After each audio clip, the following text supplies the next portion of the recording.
Marvel fans, this is crazy, but Tom Holland just hinted at a new Spider-Man team-up movie coming to the MCU, and it would be absolutely insane. But that isn't it. We also got some crazy, never-before-seen pictures of Spider-Man Brand New Day, new story details about the film, info on when the next trailer for the movie is coming out, and so much more. Let me explain it all. Starting with the news that is the smallest of the day, but also the one I'm the most excited about, is because in a new interview, Tom Holland said he wants to repay the favor by having Spider-Man appear in an MCU TV episode with the Punisher. He said, let's see what an R-rated version of Spider-Man looks like. We also got this new still image of him and the Punisher in Spider-Man Brand New Day, and honestly, I need this to happen so badly. Not because I want to see like Spider-Man just killing people and having blood flying all over the place, but I actually think it would be super interesting to see this version of Spider-Man in an R-rated project and having to deal with that. Like, we already know him and Frank are going to have very different morals in this movie. He's going to be trying to stop him from killing people. And both John Bernthal, who plays the Punisher, and Tom Holland, who obviously plays Spider-Man, came out and said like, oh yeah, obviously the Punisher's toned back a little bit from his regular self, but he's still going to be classic Frank,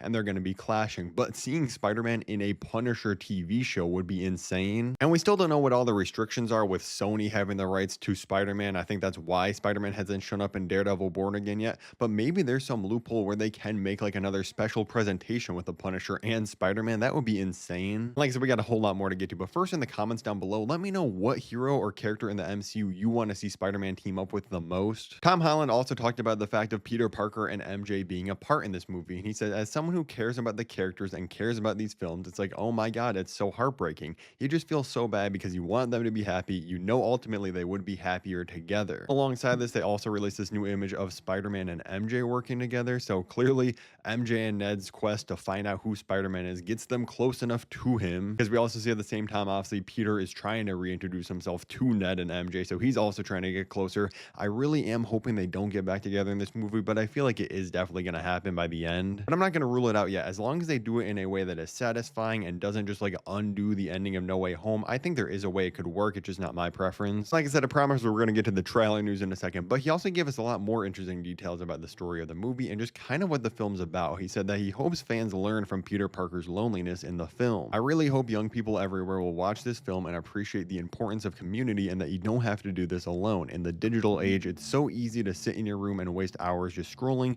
but nothing is better than getting out of the house and socializing. This is just one of the many lessons Peter has to learn in the movie. And in a different interview, he kind of went into details about how, like, oh yeah, when we pick up in this movie, Peter's kind of neglecting the Peter Parker side of himself. He's just shoving all that aside, just trying to be Spider-Man, save the day for as many people as possible.